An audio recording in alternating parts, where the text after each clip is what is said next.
हाँ जी, क्या हालचाल कैसे हैं आप सब? होप सो आप सब बढ़िया होंगे। मैं बता दूं मैं ही बहुत अच्छा हूँ। तो जैसे कि आपने थंबनेल देख लिया होगा 60 डेज 60 प्लस, ठीक है। तो आज अगर मैं देखूं जिस समय मैं वीडियो रिकॉर्ड कर रहा हूं तो आज तारीख है बेटा 12 तारीख, ठीक है, 12 अक्टूबर 2025। और आपका जो अकाउंट्स का पेपर है यानी जो मेरा पेपर है वो पेपर आपका 12 दिसंबर 2025 को, ठीक है, ग्रुप 1 का। तो 60 दिन बचे हैं आपके पास मोटा मोटा, और 60 दिन में आप कैसे पढ़ाई करें कि आप 60 प्लस स्कोर कर सकें आराम से इजीली, जो कि होता ही होता है अकाउंट्स के अंदर। 60 प्लस लाना या एग्जामिशन लाना अकाउंट्स के अंदर इतना मुश्किल नहीं है, सीएमए इंटर अकाउंट्स के अंदर, ठीक है। तो जैसे कि मैं हमेशा आपसे बोलता हूं कि जो आपके आखिरी के 60 दिन होते हैं ना, आखिरी के 2 महीने होते हैं, इसमें आपको कम से कम, ऑल मैं 5 रेगुलर क्लास के अंदर फेस टू फेस में आपसे 5 रिवीजन कहता हूं, बट मैं मान के चलता हूं कि आपने कुछ रिवीजन तो कर ही लिया होगा जब से आपका बैच एंड हुआ होगा, ठीक है। तो यहां से 60 दिन आपके पास बचते हैं। इन 60 दिनों में कम से कम ये एटलीस्ट है, याद रखिएगा, एटलीस्ट आपको 4 रिवीजन तो करके जाने ही जाने हैं। 4 रिवीजन आपको करके जाने ही जाने। अभी 4 रिवीजन कैसे करने हैं सर, ये मैं आपको डिस्कस करने यहां पे आया हूं, ठीक है, कि किस प्रकार से हम इस 4 रिवीजन को करेंगे जिससे कि हम अच्छे से आराम से, मतलब बिना किसी प्रेशर के, बिना किसी स्ट्रेस के 60 प्लस इजीली स्कोर कर सके अपने आने वाले दिसंबर 25 के एग्जाम में। तो आपको करना है क्या है, सबसे पहले आज तक आपने जितने रिवीजन कर लिए अभी तक, जब से आपका बैच एंड हुआ है या ड्यूरिंग द बैच आपने जो टेस्ट दिए थे, जितना आज तक आपने कर लिया सब भूल जाओ, इररिस्पेक्टिव। सबको छोड़ने के बाद, सब कुछ होने के बाद जो आज तक कर लिया, ठीक है, कर लिया, अच्छी बात है। उसके बाद भी आपको एटलीस्ट इन 60 दिनों के अंदर में कम से कम 4 रिवीजन करने ही करने होंगे। सर ऐसा क्यों? क्योंकि मैं आपको बात बता दूं, आपने जितना भी रिवीजन कर रखा होगा, आपने जितनी पढ़ाई कर रखी होगी, ठीक है, अगर आखिरी टाइम पे, आखिरी के 10 दिन में, आखिरी के 1 महीने में या 1 दिन पहले अगर आप उसको रिकॉल नहीं करते, वो सारी की सारी मेहनत आपकी बेकार हो जाती है। याद रखिएगा, क्योंकि आप सिर्फ एक पेपर पढ़ने नहीं जा रहे हैं, आप सिर्फ अकाउंट्स का पेपर देने नहीं जा रहे हो। आपके पास हो सकता है 8 पेपर हैं जो बोथ ग्रुप कर रहे हो, आपके पास 4 पेपर हैं। तो एट द सेम टाइम ना आपको मल्टीपल सब्जेक्ट का नॉलेज रिक्वायर्ड होता है। तो अब हर उसी एक ही दिमाग है और उसी दिमाग में हम सारे सब्जेक्ट लेके चल रहे हो। तो ऐसे केस में क्या करना है, ऐसे केस में, क्योंकि जब तक आप लास्ट तक रिविजन नहीं करोगे चीजें रिकॉल नहीं होंगी और रिटेन नहीं हो पाएंगे। तो इसलिए मैंने आपसे कहा कि जितना रिवीजन आज तक हो चुका है सब एक साइड रखो।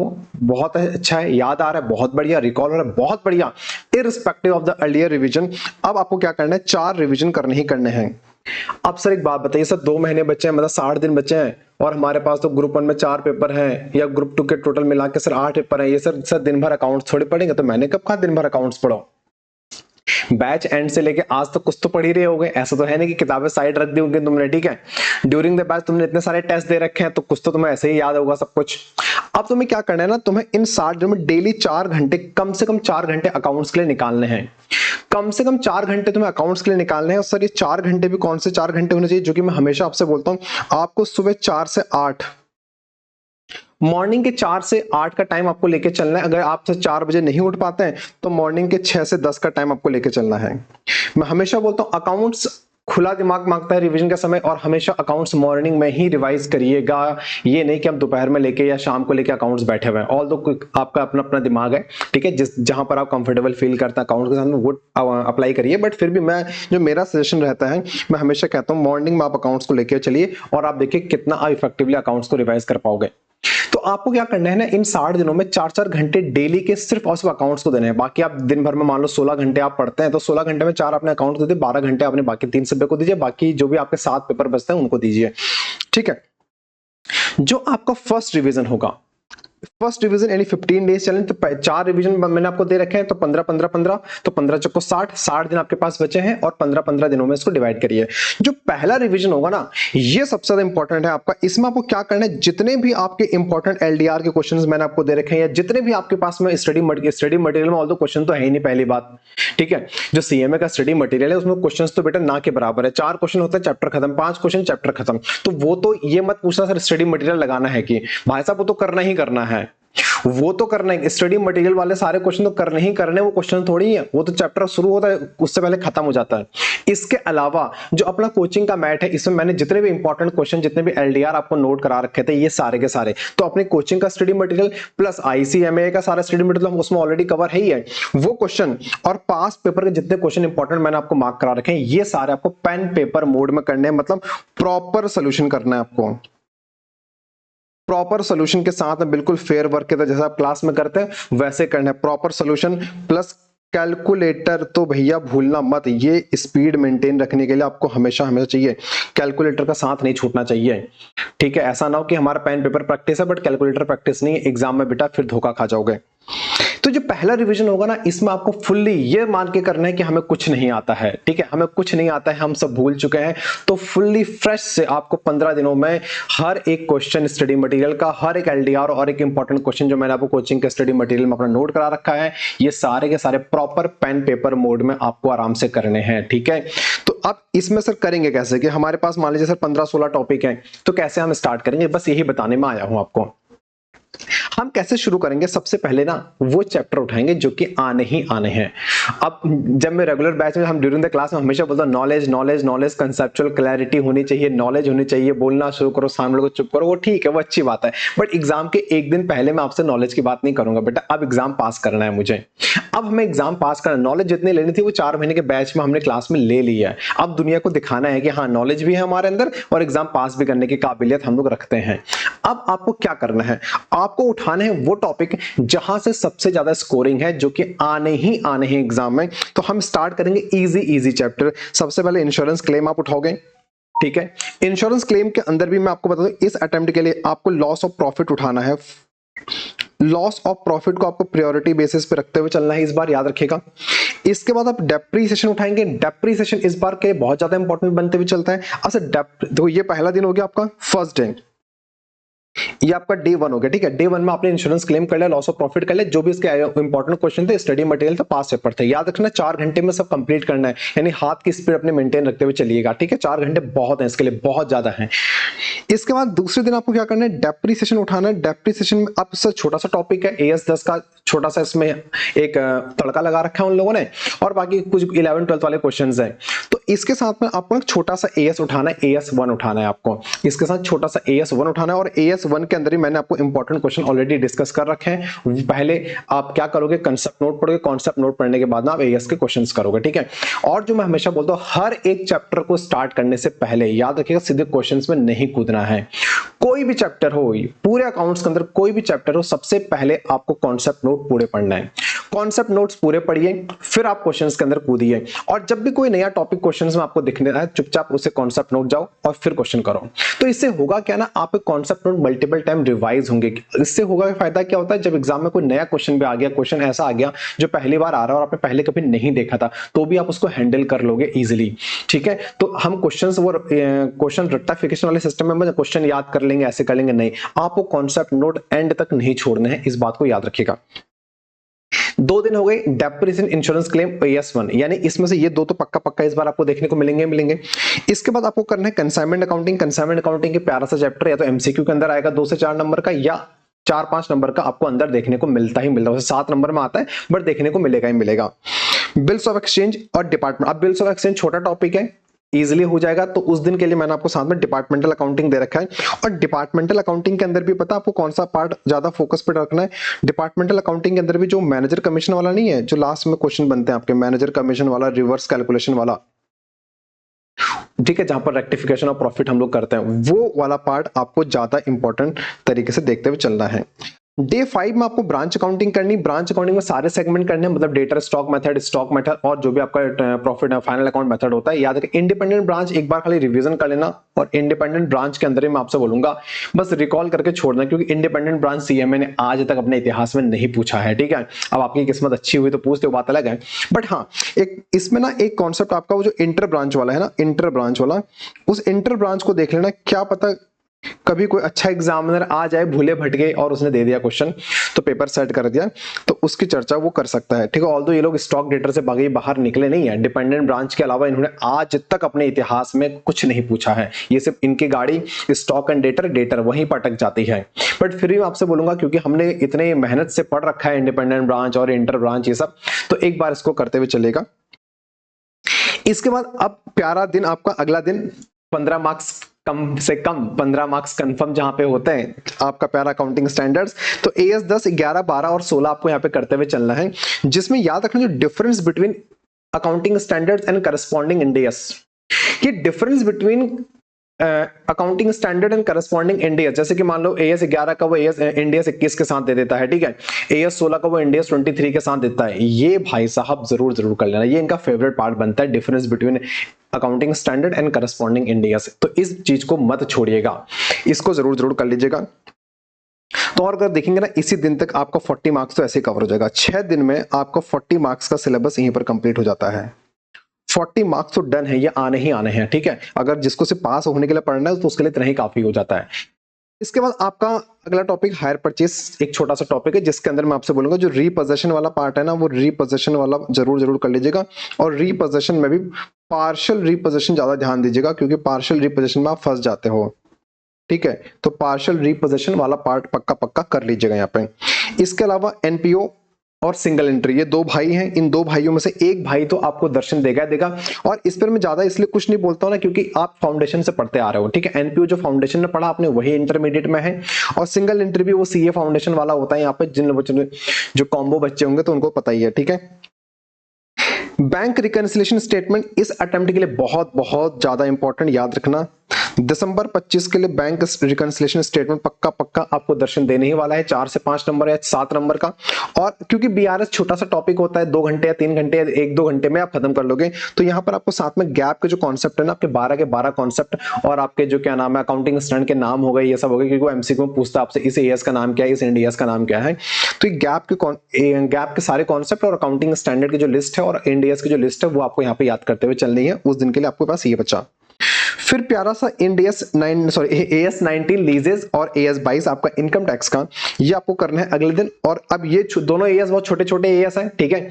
ऑल्दो AS 22 मेरे ख्याल से वो पूछ चुका है एक बार पिछले अटेम्प्ट में, तो AS 22 के उतने चांसेस नहीं बनते इस अटेम्प्ट में। बट हाँ, AS 19 तो बेटा पक्का पक्का करना है। AS 19 ने बहुत टाइम हो गया दर्शन नहीं दिए हैं, ठीक है। इस अटेम्प्ट के लिए AS 19 आपके लिए इंपॉर्टेंट बनते हुए चलता है।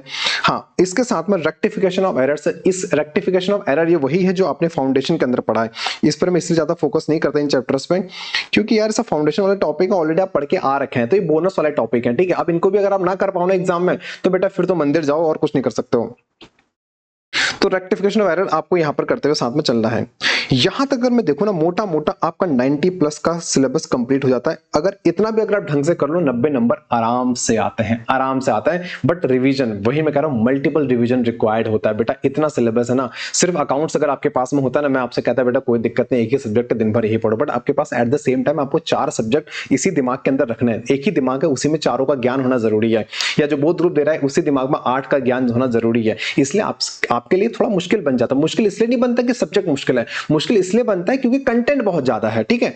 एक ही दिमाग में हर एक मल्टीपल सब्जेक्ट को रिटेन करना इतना आसान नहीं होता at the same point of time, इसलिए आपको मल्टीपल रिवीजन की जरूरत पड़ती है, ठीक।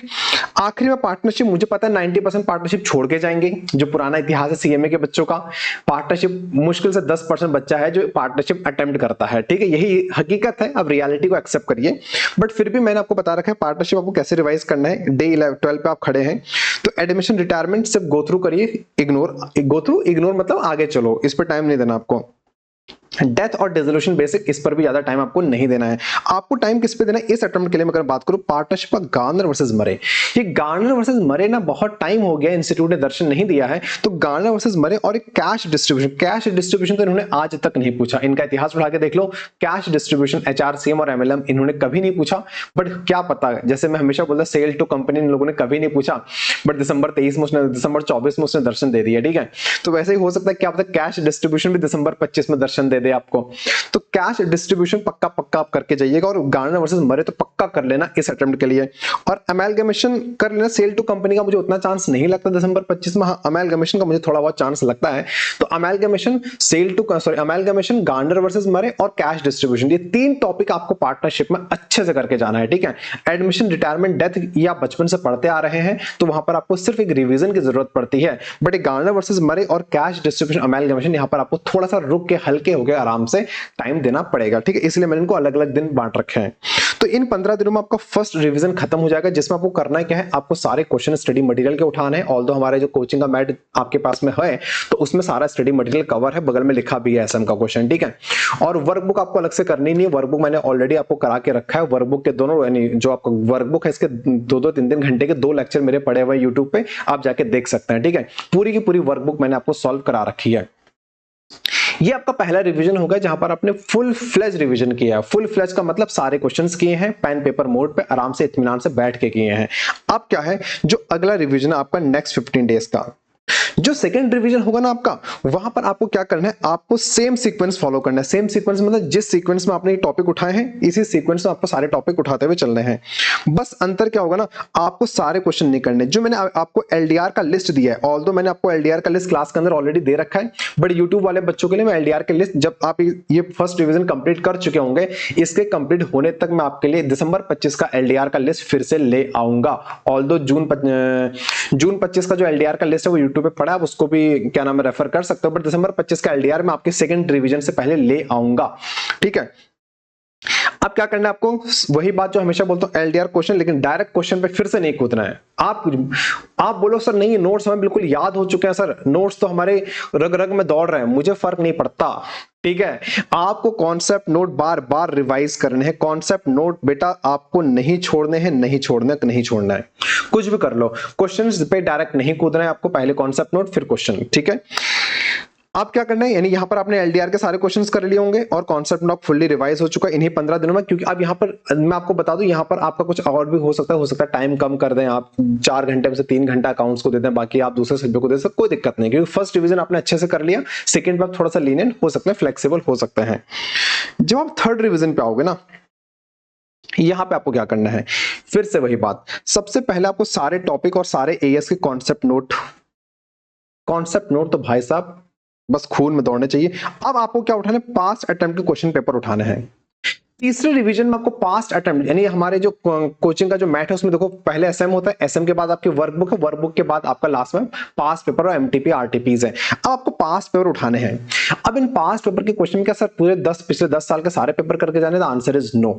आपको ये सिलेक्टेड क्वेश्चन पेपर पक्का करना है। जून 23 का, दिसंबर 23 का, जून 22, दिसंबर 22, जून 19, दिसंबर 19, जून 17, दिसंबर 17। ये मैंने क्यों बोला, भाई साहब बहुत एनालिसिस कर रखी है इसके ऊपर, ठीक है, ऐसे ही नहीं बोल रहा हूं।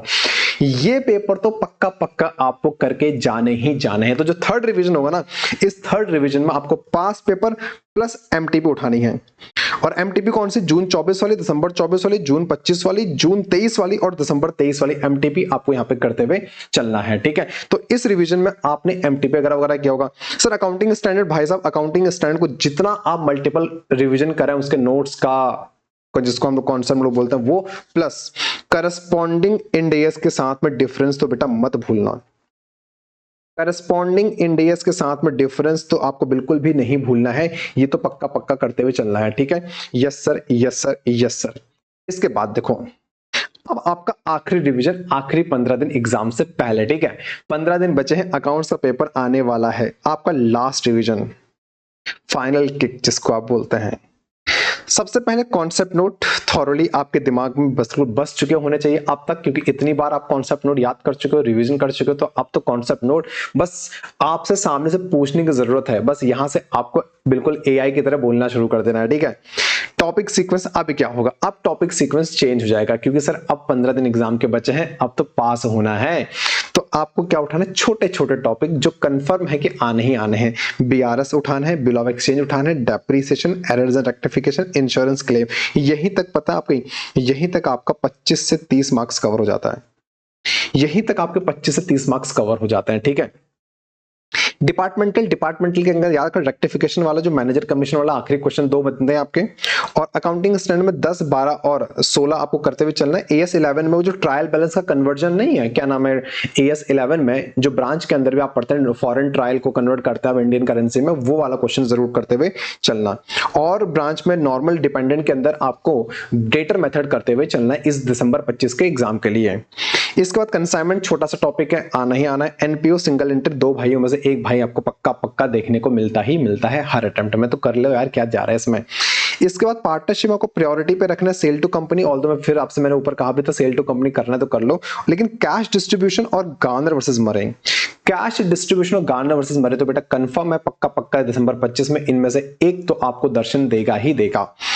इसके अलावा एएस में AS1, AS22 और AS11 में आपको खाली नोट्स पढ़ने हैं, वो फ्यूचर फॉरवर्ड वाला करना है एक क्वेश्चन जो आपको आता है FCMI वाला।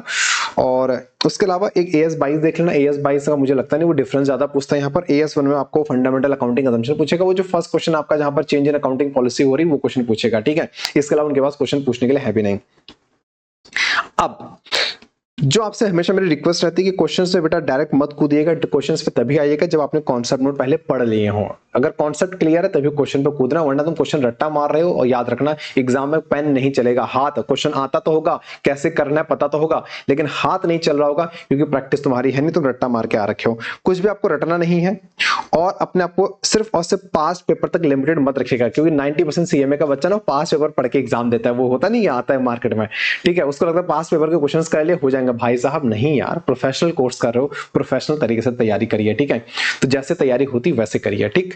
चलिए इसके बाद बच्चों का क्वेश्चन, सर MCQ के अलग से कुछ करेंगे क्या, कोई MCQ बुकलेट आती है? आंसर इज नो, कोई MCQ बुकलेट आपको करने की जरूरत नहीं है, कोई MCQ अलग से करने की जरूरत नहीं है। जब आपने एंटायर सिलेबस अच्छे से कर लिया ना तो उसी में से MCQ पिकअप होते हैं, तो MCQ just a part of entire syllabus. Entire syllabus अच्छे से करिए, MCQ में आपको कोई नहीं रोक सकता, इस बात को याद रखो। और CMA का जो MCQ आता है ना वो डायरेक्ट MCQ आता है, वो केस स्टडी बेस्ड नहीं आता, CA के अंदर आता है। तो आपके लिए MCQ तो मजाक है, वो बोनस है फ्री में, ठीक है। तो उसके लिए परेशान मत होइएगा। अगर आपने अच्छे से पूरा सिलेबस कवर कर रखा है, MCQ आपके हाथ में है, वो फ्री के 30 नंबर का बोनस है आपके लिए, ठीक है। हाँ, अच्छे से पढ़ाई नहीं कर रखी है, पूरा सिलेबस अच्छे से नहीं पढ़ रखा है, क्वेश्चंस रट्टा मार रखे हैं, कॉन्सेप्ट नहीं पता, बेटा सुबह से प्रभु का नाम लो और मंदिर जाना शुरू कर दो। अब आप बिल्कुल तैयार हो चुके हैं, आपके सारे अस्त्र शस्त्र तैयार हो चुके हैं।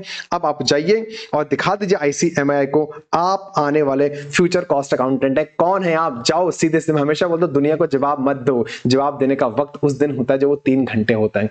वो 3 घंटे हैं जहां पे आपको दिखाना है कि आप कौन हैं, ठीक है। अपने शब्दों से शब्द वेस्ट मत करो बेटा, आपके शब्दों की वैल्यू है, अपने एक्शन से दुनिया को चुप कराना है। और जाओ दिखाओ ICMI को कि हम कौन हैं, ठीक है। ये दिखाने का वक्त आ चुका होगा, 12 तारीख आ चुकी होगी और आप अकाउंट्स का एग्जाम अच्छे से आपको लिख के आना है।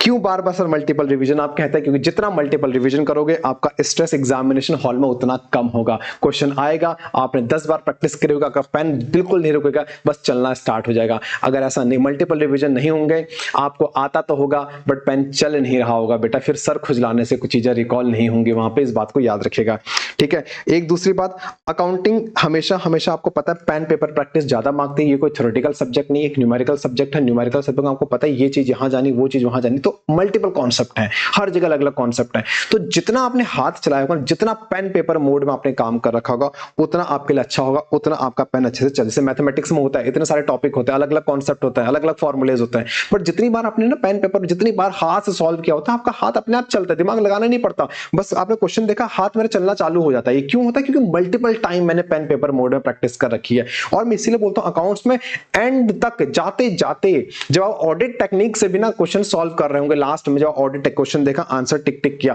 कैलकुलेटर बेटा मत भूलना, कैलकुलेटर चलाना मत भूलना, याद रखना। भले ही आप ऑडिट टेक्निक से क्वेश्चन सॉल्व करिए, रफ में क्वेश्चन सॉल्व करिए, बट कैलकुलेटर जरूर चलाइएगा, क्योंकि जितना आपने कैलकुलेटर की प्रैक्टिस करनी है वो आपको एग्जामिनेशन हॉल में दिखाएगा उसका क्या बेनिफिट होगा।